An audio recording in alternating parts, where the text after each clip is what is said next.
quand la tristesse arrive, je sais tu es là, toujours près de moi. Bon vendredi, bienvenue à votre émission de La Victoire de l'amour. J'espère que vous allez bien ce matin. On rejoint quelqu'un qu'on apprécie beaucoup et je veux prendre le temps de la remercier de tout mon cœur pour son temps. Vous savez qu'elle est extrêmement occupée, mais pour le Seigneur, elle a toujours du temps. Elle est médecin et chirurgienne, le docteur Valérie Julie Broussois.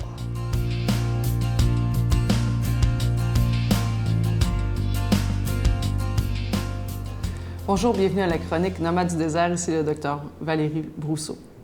On a parlé de risques et aujourd'hui, je voudrais parler de quelque chose de vraiment particulier.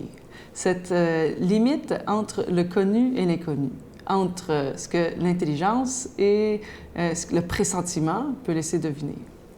Il y a quelque chose de majestueux à cet endroit très précis où on se tient en face d'un mystère, sur un seuil où on n'est pas tout à fait en déséquilibre, on est encore sur nos pieds, mais on voit qu'il y a quelque chose qui peut s'en venir, qui attend de se révéler à nous. C'est un peu cet esprit d'enfance sur lequel on réfléchit souvent dans nos vies spirituelles, où l'enfant voit les choses toujours comme une découverte.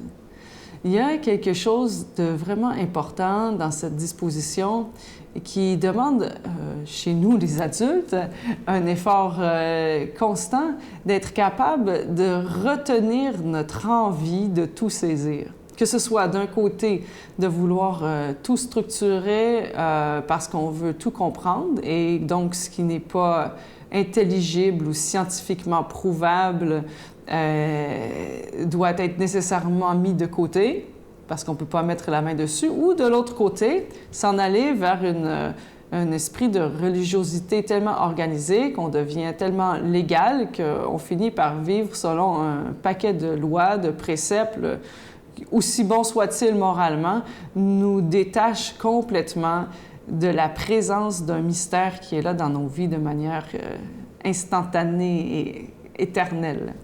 Il y a quelque chose, quand on arrive à pressentir qu'il y a quelque chose qu'on ne sait pas, qu'on ne voit pas, qui invite à demeurer là et à attendre. L'enfant le sait quand il est devant, par exemple,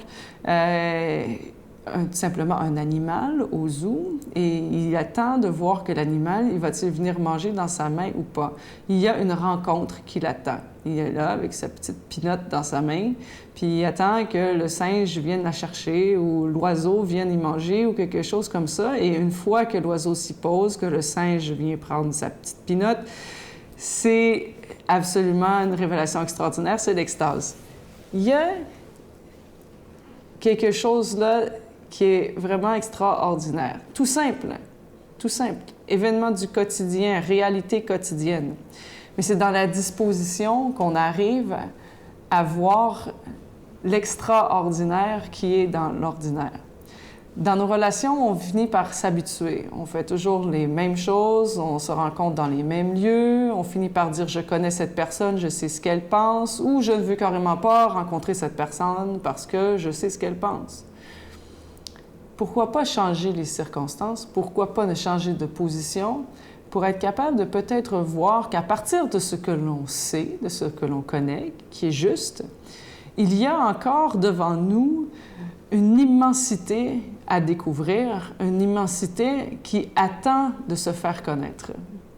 Je vous invite à prendre le risque de découvrir le seuil et d'y rester.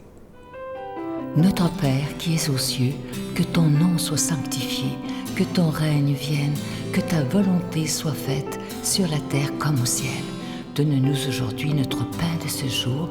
Pardonne-nous nos offenses comme nous pardonnons à ceux qui nous ont offensés. Ne nous laisse pas entrer en tentation, mais délivre-nous du mal, car c'est à toi qu'appartient le règne, la puissance et la gloire pour les siècles des siècles. Amen. Feliz Navidad, próspero año y felicidad. Noël, voici le Rédempteur. Célébrons ses louanges. Éternel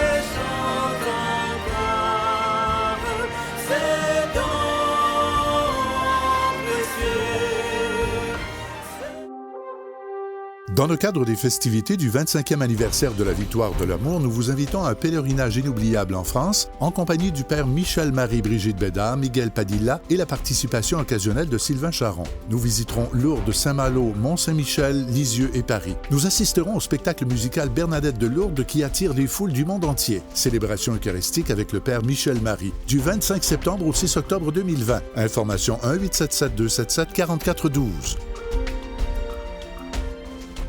Je prends quelques instants pour solliciter votre aide pour le ministère de la Victoire de l'amour. Vous savez qu'il y a des gens qui se disent « Mais comment ça se fait qu'ils parlent d'argent dans une émission religieuse? » C'est tout simple, c'est qu'on doit payer pour être à la télévision, que ce soit pour la production et la diffusion. Mais ce qui est magnifique, c'est que bientôt, dans quelques mois, ça fera déjà 25 ans, un quart de siècle que cette émission existe et c'est vraiment grâce à chaque personne qui écoute depuis déjà très longtemps déjà. Ce mois-ci, le cadeau du mois de novembre, il s'agit de l'Ange de Noël, collection 2019. Il est en épinglette de couleur bronze et argent antique, orné de petits zircons et le petit ange, il est déjà béni. Je vous rappelle que vous le recevrez avec un don de 25 $. Si vous en voulez deux, avec un don de 40 $. Et je vous rappelle aussi que vous recevrez un reçu pour fin d'impôt pour l'ensemble de vos dons de l'année 2019. Je vous donne l'adresse, la Victoire de l'amour, case postale 120, succursale Boucherville à Boucherville, le J4B 5E6, je vous la redonne, la Victoire de l'amour, case postale 120, succursale Boucherville à Boucherville, le J4B 5E6, également par téléphone, par carte de crédit du lundi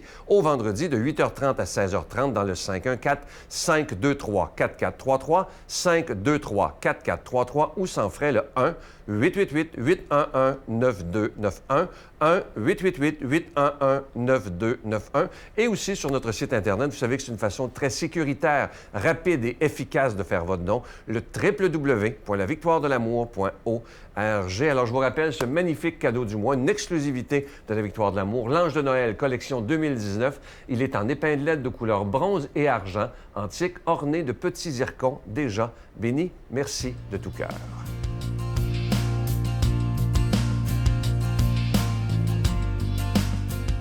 Mon Dieu, donnez-moi la sérénité d'accepter les choses que je ne peux changer, le courage de changer les choses que je peux et la sagesse d'en connaître la différence. Amen. Aujourd'hui, la parole de Dieu est proclamée par notre ami, le Père Stéphane Roy.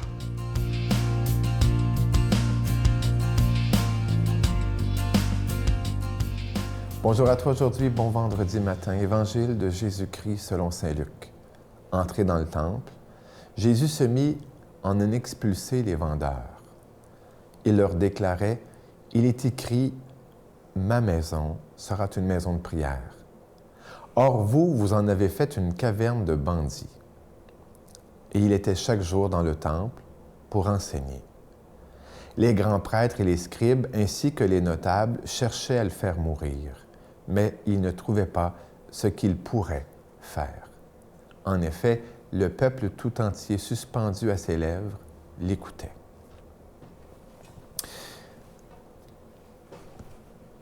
J'aime bien à me rappeler que la prière, ce n'est pas un monologue, ce que trop souvent nous pensons que c'est. Parce que je prie, c'est moi qui parle, ou c'est moi qui pense, mais je parle dans ma tête. Et puis Dieu écoute. Mais il y a une grande spirituelle, et franchement, elle n'est pas innovatrice là-dedans, Thérèse d'Avila, qui dit que la prière, c'est un dialogue. Et le contraire du monologue, le dialogue, c'est justement une conversation entre deux personnes. Un parle, l'autre écoute, et ainsi de suite. L'autre parle et l'autre écoute. Et la prière est ainsi un dialogue. Un dialogue avec Dieu. Un dialogue avec son cœur. Tu vas me dire, un dialogue avec son cœur, ça ressemble pas mal au monologue. Non. Si tu sais vraiment écouter ton cœur,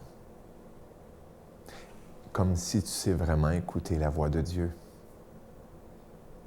Et voilà pourquoi, très souvent, nous en restons à un monologue, parce que nous n'écoutons pas. Parce que nous ne sommes pas sur le Wi-Fi God ou sur le channel cœur, sur la chaîne de notre cœur. Et le Seigneur, justement, nous invite, eh bien, à faire de notre cœur, à découvrir, que notre cœur est sa maison, que notre cœur est habité. Et justement, à l'écouter. Bien sûr, à lui parler, mais à l'écouter. À écouter sa voix et la voix de notre cœur. Je t'ai peut-être déjà raconté qu'adolescent, j'avais entendu la conférence d'un prêtre qui parlait des vocations. Puis moi, je cherchais ma vocation. Et ce prêtre-là, sur le coup, m'avait choqué, mais je l'ai compris beaucoup plus tard. Il nous avait dit, on passe de nombreuses années souvent à dire, « Seigneur, qu'est-ce que tu veux que je fasse? Qu'est-ce que tu veux que je fasse? » Et le Seigneur nous répond, « Et toi, qu'est-ce que tu veux faire? »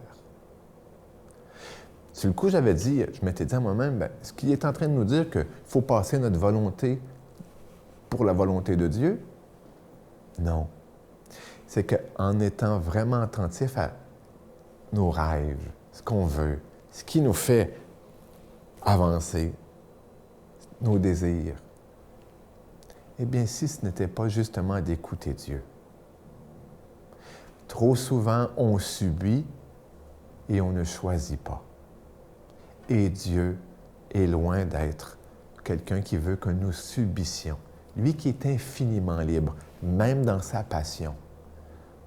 Jésus n'est pas pris comme ça dans sa passion. Il se livre. Il dit, je pourrais demander à mon Père d'en m'envoyer une légion et puis, inquiétez-vous pas, je serai libéré tout de suite. Mais nous traduisons ça souvent comme subir. Et puis à ce moment-là, on est victime. Non, ce n'est pas ça que Jésus veut. Dans un monde qui a tellement besoin d'écoute, je me dis souvent comme intervenant que, puis j'aime parler, qu'il me faut surtout écouter. Dans un monde qui a besoin d'écoute, j'ai parfois à me dire, Stéphane, sois plus les oreilles de Dieu que la bouche de Dieu avec les autres. Tu sais sans doute qu'il y a une phrase qui dit « Dieu nous a donné 2 oreilles puis une bouche parce qu'il faut écouter 2 fois plus qu'on parle. » Mais dans l'évangélisation, dans nos églises, dans nos rencontres, très souvent, on parle plus qu'on écoute. Puis encore là, lorsqu'on écoute, de quelle qualité d'écoute que nous avons. Et je pense qu'une des interpellations à l'évangélisation, c'est d'écouter.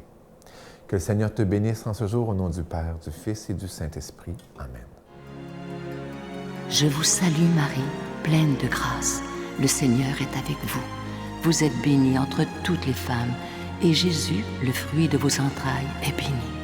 Sainte Marie, Mère de Dieu, priez pour nous pauvres pécheurs, maintenant et à l'heure de notre mort. Amen.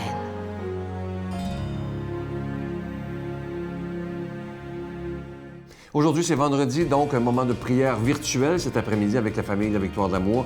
Peu importe où nous sommes, nous prenons le temps de dire avec tout notre cœur un Notre Père, un Je vous salue Marie et un Gloire soit au Père avec tout notre cœur. Je vous souhaite une belle journée. À demain. Bye.